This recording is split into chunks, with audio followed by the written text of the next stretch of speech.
Hello everyone, this is Mike from Blue Collar Gaming. Hope y'all are doing fantastic, staying safe, and trying to keep not bored, because let's face it, it can be trying at times. I mean, you're just staring at the wall and be like, oh my god. Or you just want to get together with your friends and play Magic. I know a lot of people are using Zoom and Discord and all that just to play, and it's amazing. I highly recommend doing it. If you haven't, there's probably a group out there that can help you get together with someone, play a couple face cam games. It's great. Anything just to, alleviate the itch of playing Magic.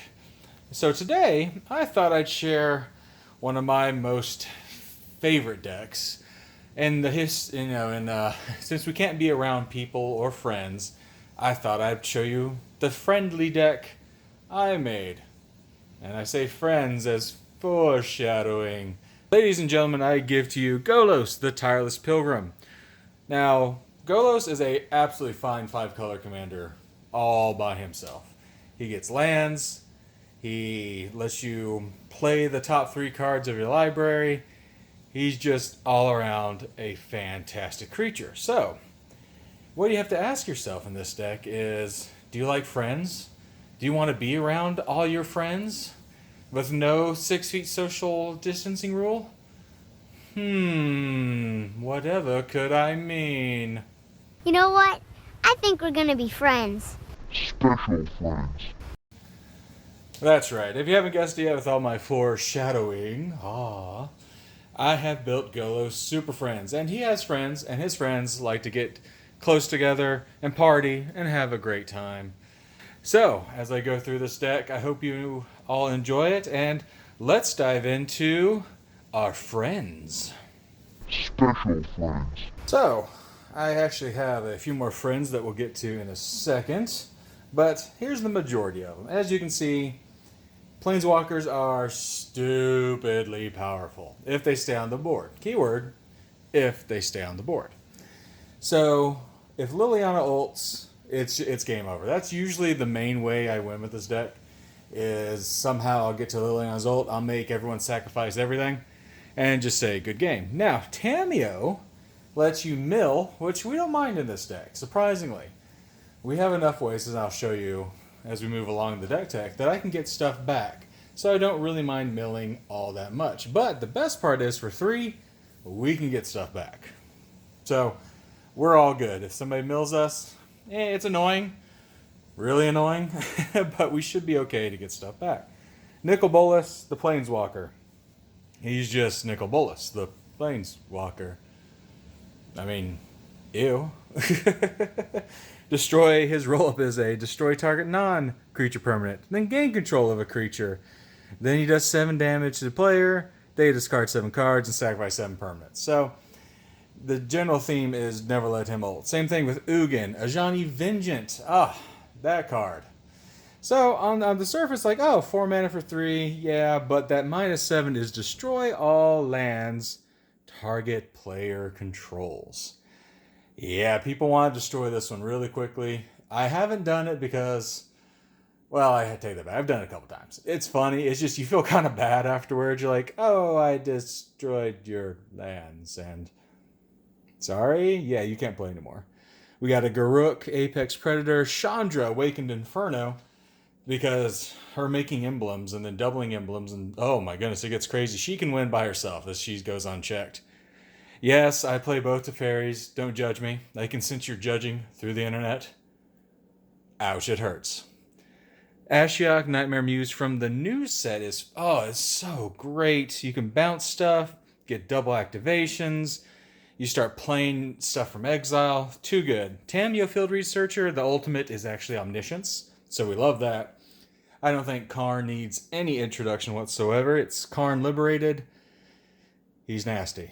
He'll reset the game on you in a heartbeat. Narset the Transcendent is disgusting if you can get her ult off, because she says, well, you guys can't play non-creature spells. So, hope you guys are playing something else besides non-creatures. Sorry. Nicol Bolas, the God Pharaoh, is disgusting as well. Love that one from Our Devastation. If you haven't had a chance to pick that one up, pick it up. It's great in a Grixis deck. I do have my special alt art Japanese Narset, just because I want to draw cards. I didn't say you could. I mean, come on now. That's not how this deck works. And I have my Japanese alt Ugin, which is just good to make the colorless cost less. Is not really a big thing in this deck. But the ability to take a land, make it a creature, block, bring it back to my hand, and destroy permanents is just too good to pass up. Ashiok, oh my god. I have never known such a more hate bear card than Ashiok in Commander. I did not realize how much searching there was and how much Ashiok just says no. I will have none of that. And you will look me in the eye as you try. Ajani, Strength of the Pride is great. You gain life equal to the number of creatures you control plus the number of planeswalkers you control. So if somehow I can gain a lot of life, I can ult him and then just exile the board, but mine. So absolutely fantastic. Tamio the Moon Sage is card draw on a stick. But if you ever get that ult, that's when things start going crazy. So Tamio basically says when you ult her, you get an emblem. It says whenever a card is put into your graveyard from anywhere, you may return that card to your hand. So I get to ult Planeswalkers, bring them back, play them again. Ult Planeswalkers, bring them back, play them again. Or play Teferi's Protection. Well, that exile, so we'll skip that example. Well, counter spells. Counter something, bring it back. Counter something, bring it back. Disgusting. Ajani the Unyielding is basically helping me filter through the deck. If I'm trying to get to something, I don't care. I want to filter through as many things as I can. Plus that -2 exiles creatures. Jace the Mind Sculptor is Jace the Mind Sculptor. Of course I have Jace Mind Sculptor in there. I mean, he's ew. But he's great. But he's ew. But he's great. I have never done the -12 ult, although in this deck you can get to it fairly easily. Mainly it's just Brainstorm. If I have complete control over the top card of my library and I can filter through what I need, I'm usually going to win. So if you ever play against me and you see that card, try to kill it. If I let you. Fade. So another couple of noteworthy planeswalkers. Of course, Nicol the Dragon God. If I get to -8 and you have nothing on your board, I win the game. Yeah, it's very good. Ajani, Mentor of Heroes. So I really don't care about the distributing of +1/+1 counters. What I want is that second +1 ability for card filtering. As I said, card filtering is key in this deck. You want to make sure that you can go a couple cards deep if you need to find your answers. And that -8 gain 100 life. Oh, sometimes that's all you need. Dak Faden is just, he's great when because you wouldn't believe, especially in our play group, Turn 1 Soul Ring. Great. Turn 3 Dak Faden. Give me your Soul Ring. It can get out of hand. Plus, whenever you cast a spell that targets one or more permanents, gain control of those permanents. So there's a lot of spells I have in here that can gain, in theory. I don't really use it for that, but it's nice to know that, okay, if I cast a spell and it's going to target something, I'm going to gain control of it. It's great. Ajani the Great-Hearted. Creatures I have village, I really don't care about that part. What I really love is that put a +1/+1 counter on each creature you control and a loyalty counter on each other planeswalker you control. So if I have a board filled of planeswalkers and a -2 him, every one of my planeswalkers gets an extra counter. And if I'm running Doubling Season, they get an extra 2 counters. You see, synergy. This deck is all based on synergy or else it crumbles horribly. And then Teferi. Oh, yeah. Teferi, if you haven't seen this guy yet, he came in one of the pre-con Commander sets back when Commander was first starting out. Basically, his +1 is look at the top 2 cards of your library. Put one of them into your hand and the other on the bottom. That's pretty good for a +1. Okay, well, that's -1. Let's untap 4 target permanents. Okay, let's do that. So untapping 4 mana rocks, 4 lands. It gets really broken quickly because there's many ways in this deck where you can double or even triple planeswalker activity. So in one turn, I can untap 12 permanents and then recast everything. It's a fantastic planeswalker. And then the ultimate is you get an emblem. You may activate loyalty abilities of planeswalkers you control on any player's turn that you can cast an instant. Oh my goodness. So it's like, I play an Emrakul. Great. I know you're going to take my turn, but in response, I'm going to minus the Ajani and exile it.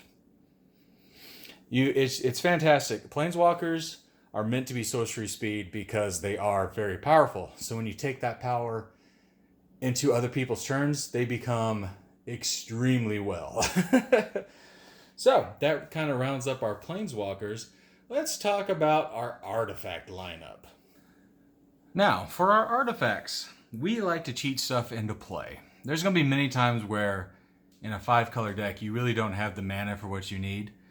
So Thran Temporal's Gateway is a fantastic way to cheat stuff into play. And since you're putting a historic card from your hand to play, they're legendary. Planeswalkers are now legendary.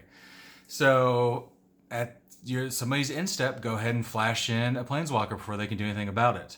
Also, our creatures are very susceptible to just death. I mean, any creature can just walk over, poke, just like, hey, you Planeswalker, die. And you're like, oh, okay.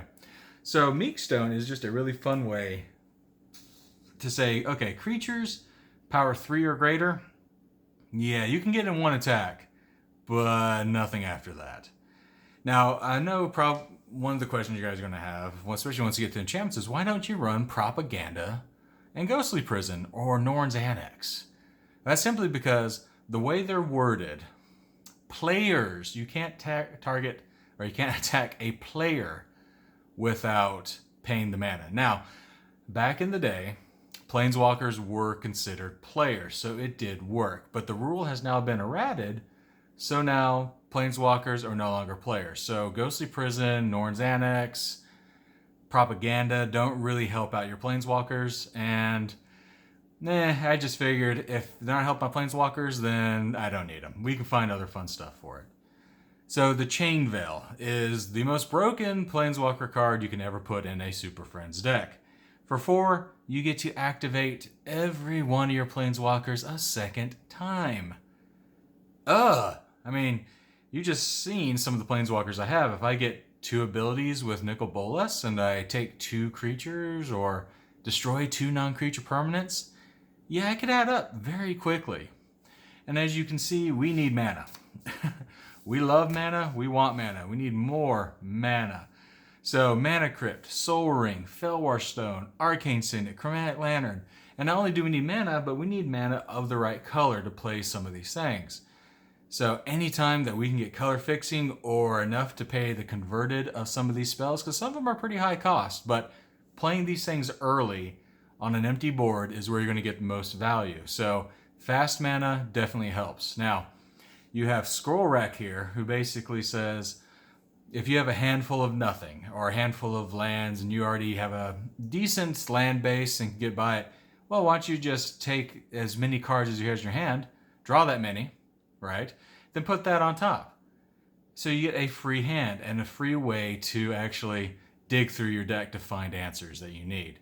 One of the best cards, especially for draw decks, mill decks, anything that can actually use help from an ability like Scroll Racks, should run a Scroll Rack. It's just that utilitarian. It can go anywhere. Elixir of Immortality, as I said, we don't mind getting milled to a point. But if somebody has Tormod's Crypt or any way to get rid of our graveyard, well, we need to be able to respond. So Elixir of Immortality, one of those, I think, very underrated cards. 1 mana, pay 2, you gain 5 life and shuffle Elixir of Immortality and your graveyard back into your library. So you get your elixir back, hopefully find it again, play it every time. So, I mean, you can have infinite recursion as long as you can find it and use it when you need to. It's very, very good card, very utilitarian. And in this deck, people kill Planeswalkers. So we need to get them back. So with artifacts out of the way, let's move on to enchantments. All right, so for enchantments, as I said, mana is a thing. You want mana. You need all the mana. Because running 5 colors can be a challenge. I won't say is because it really can, especially if you can't find what you need. So Smothering Tide helps us get there. Staple in any commander deck that can run white. I also run Humility, so each creature loses all abilities and is a 1/1 creature. So this is one of those old enchantment world effects from the Tempest era. And what I love about it is I don't care what you have on the field, it's a 1/1. And since as some ETB creatures, now it doesn't affect Oncast. Oncast I can't do anything about. It's going to happen. So an Ulamog will still be able to exile 2 things and so forth and so on. But as a creature enters the battlefield, my Humility triggers first. So if a creature has an ETB, well, now it's a 1/1. So it just sits there and is a 1/1. It's definitely a great crowd control because some cards can get rather nasty. As we saw from my Omnath deck, I can make a 1500 Omnath. And that just turns my Omnath into a 1/1. And yeah, that kind of sucks. Oath of Teferi lets you activate your Planeswalker abilities twice. So as I said, I have 2 ways to activate my Planeswalker abilities. So grand total of 3 times with the Chain Veil. Oh my goodness, it could be disgusting. Oath of Teferi was one of those amazing cards in Dominaria when Planeswalkers started to become very popular again. And I think it makes a Planeswalker deck what it is. The ability to either search for what you need, exile something, steal something twice cannot be overlooked. Plus, when it comes into play, you get to exile something. So you can exile a Planeswalker that was really low on counters. And then at your end step, you bring it back. And then the counters get reset. And then if you have a doubling season on there, they get doubled. Oh, that's fun. So doubling season is amazing. Now, doubling season only works as the Planeswalkers come into the battlefield. If you roll up and do an ability, that actually does not double the ability of the counter on the Planeswalker. I know, I thought for a long time, I was like, oh my god, I get to roll up and I get a double. No. As it enters the battlefield, then it doubles. And that's where it stops. So Frozen Ether actually got out of the new booster set that came out, the mystery boosters, and it is great for 4 mana. All right, for 4 mana, artifacts, creatures, lands, your opponent's play come into play tapped. Wow. I mean, yeah, that was when I first saw that when I opened up the pack. I was like, well, I know exactly where you're going. Because I have a blind obedience that says artifact and creatures your opponents control under battlefield tap. So 2 ways to say, if you have a hasty threat or if you have something massive, I got 2 ways to say, okay, it's coming in tapped and I at least have a turn to respond, which is key in this deck. You want to keep your opponents at bay as much as possible. I kind of attribute it to a Pillar Fort deck without the massive enchantment buildup of taxation effects like propaganda and everything, but you try your best to make sure that okay, you guys need to stay back and leave my Planeswalkers alone, which never happens. Ever. No matter how much I beg and plead. I mean, I want to activate an ability of a Planeswalker. It's not like it does anything, right? Yeah, that never works, and I always die. Anyway, so moving on from enchantments, let's go right into our sorceries. All right, so for our sorcery slot in our Super Friends deck, we like searching for things. So much so that we have Imperial Seal. So it's a sorcery speed vampiric tutor. So you get to search your library for a card, put it on top, and you lose 2 life. But in this deck, I have a lot of ways to draw cards or manipulate the top card of my deck. So knowing that I Imperial Seal for something good, and it's only 1 black mana, right? Well, if I have Golos on the field, and I know what the top card is, well, now my opponents are in for it, and it's amazing. Demonic Tutor, staple in any deck that can run black. Just search for whatever card you want. I even run Diabolic Tutor because I like searching. I want to make sure that I have answers.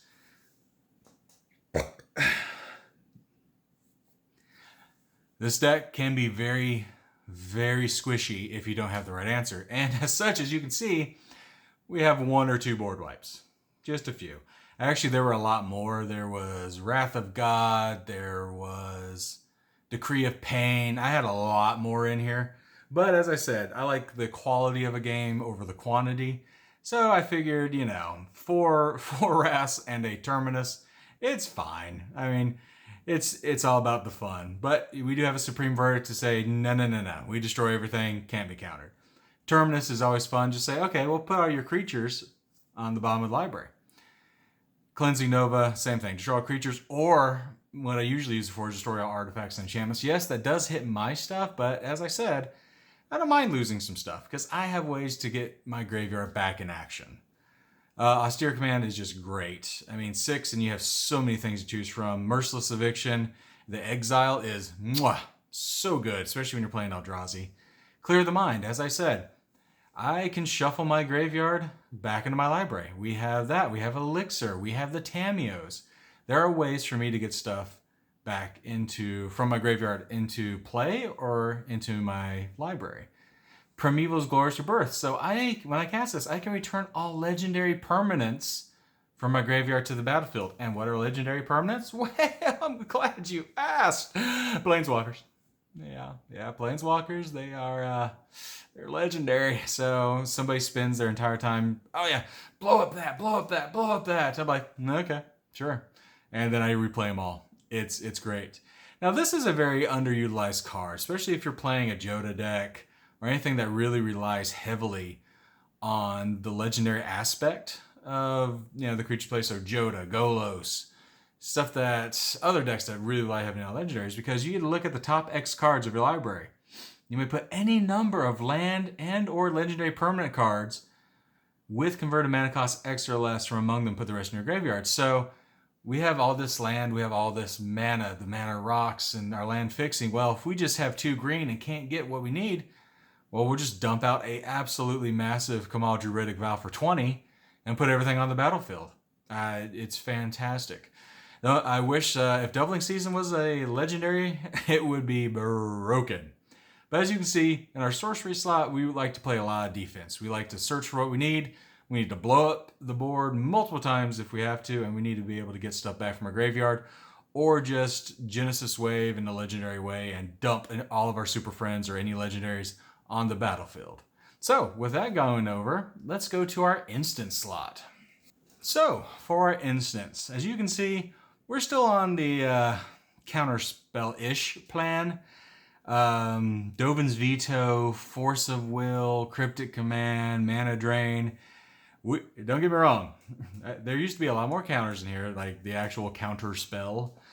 But, I mean, this is a more fun way to do it. Plus, Mana Drain, something huge, is hilarious.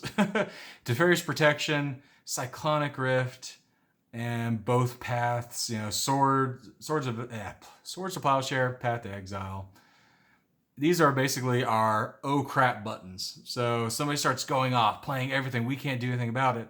That's why I consider the instant slot to be is just wait a minute, you need to chill out and reset. And that's what you really use it for. Teferi's Protection in this deck is, I cannot overstate how important this card is just for survivability. There have been many times where my opponents will do a massive board wipe, go blow up everything and everyone, and I just well, I'm not here, fade away. And then okay, well, counter that. Then I Dovin's Veto, and then they just can't do anything about it. So I can't say enough about Teferi's Protection. Cryptic is also very good. Make sure that, okay, we're getting in for a huge attack. Well, I'm just going to Cryptic. I'm going to tap everything you got. I'm going to draw a card. Hopefully draw to a Cyclonic Rift and bounce everything, and then do it all over again.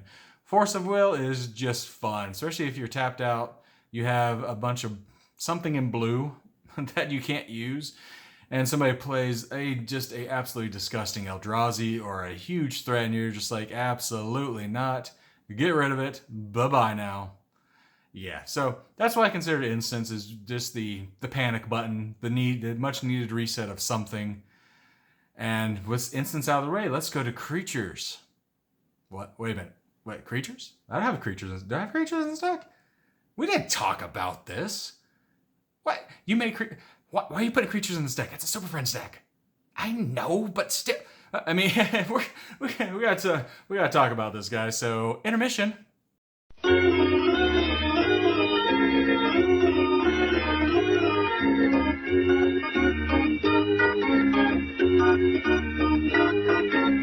Okay, after what I see in this deck, okay, I can understand creatures to an extent. There are 3 in this deck, and they all do something very helpful. So Arena Rector, if it dies in any way, shape, or form, oh, I will take it back. If it's not exiled, it has to hit the graveyard because I have to exile from the graveyard.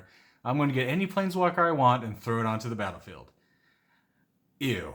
That can be absolutely game-changing, especially if I destroy it myself, go search out a Karn, use Karn's ability, exile something, or restart the game.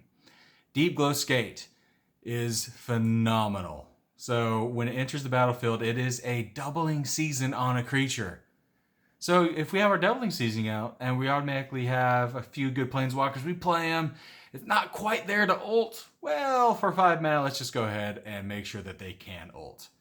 And I really don't consider Spark Double a creature per se as, well, it turns into a planeswalker, and I can have 2 nasty planeswalkers.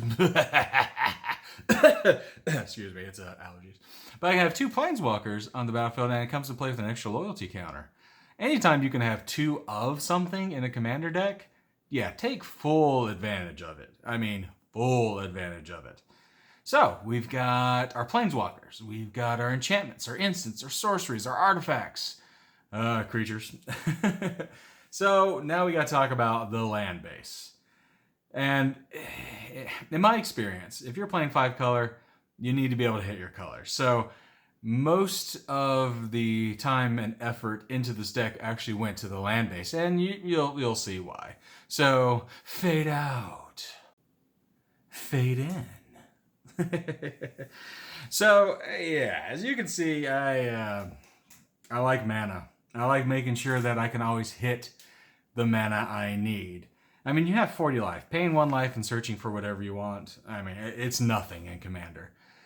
So I put 1 of all the fetches in this deck because at any given point in time, we're going to need a red source, a black source, a white source. I mean, at any given point in time.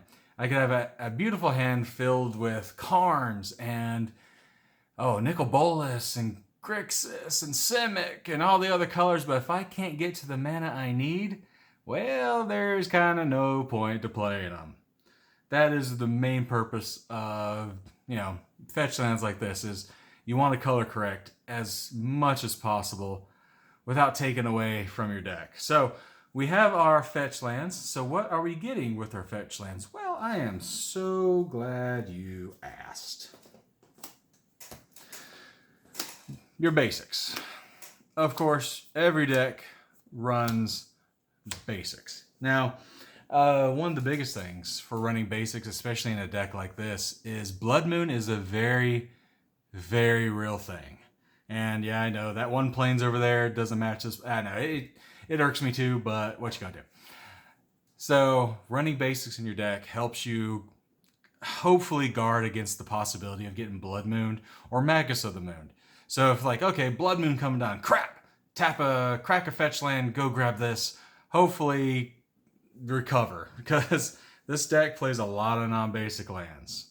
So I put 1 of every one in there and 1 extra planes because we do run a little bit of white mana heavy. So it kind of balances out. Now, the other things you can get with fetches, shock lands. As I said, you have 40 life. Shocking yourself for 2 is not that much, especially if you have something you can play instantly. So you crack it, get a Hollow Fountain, pay 2 life, untap, play something awesome. Maybe it's a fairy. Maybe you're getting down your Jace. It's fantastic. I can't overstate these lands enough. The ability to have them come into play untapped and tap for either or of the color mana is just good. Now, we do have some other lands we can go get with our fetches. And that would be dual lands. Now, I will state this right now. You do not need dual lands in this deck. All right? The shock lands, and you don't even need the fetch lands, honestly. You can get around it with the other lands that let you search, like a prairie. Oh, I forgot. It's an old Mirage land. But it lets you go get a forest plains, and there's one that lets you go get a island swamp. This is just how I built the deck, because I've been playing since alpha. And I happen to have these around, and they're just really good because they're searchable, they're fetchable, and they come into play untapped. But again, you do not need these. If you have some shocks, and if you have some way to get your shocks, so you're in green. Remember that, you are in green. So you can get Farseek, you can get Rampant Growth, you can get Nature's Lore, you can get so many things that can help you thin out your deck. You don't need duels, and you don't need original fetches. This is just a example of how I built the deck and how I like to play. So just because you see these here does not mean it's written in stone for 5-color mana fixing. As I said, Chromatic Lantern helps find out ways to cheat your stuff into play. But since we have all these fetch lands, let's talk about utility lands. Stuff that cannot be fetched, but hey, they offer some good things. And I kind of missed a fetch land. Prismatic Vista, unless you go get a basic, which is just good. Interplanar Beacon. Whenever you cast a Planeswalker, you gain a life? Are you kidding me? Yeah, 1 life can be the decider of winning or losing. Plus, you get to spend 1 mana, tap it, and add 2 of different colors to cast Planeswalker spells. So, as I said, mana fixing, gotta love it. Exotic Orchard. Well, people are going to play Magic, and you're going to be in a pod, so why not play what other people play? Especially if somebody else has a Chromatic Lantern and makes all their lands tap for anything, this taps for anything. Command Tower. It's Command Tower. What else you want me to say? It's Command Tower. It just rocks. Karn's Bastion. Ooh. Pay for, tap, and proliferate. So I get to pay for and put an extra counter on all my Planeswalkers. Yeah, we'll take that. I think that's fine. It's whatever. And I do have a nice trio of Scrylands.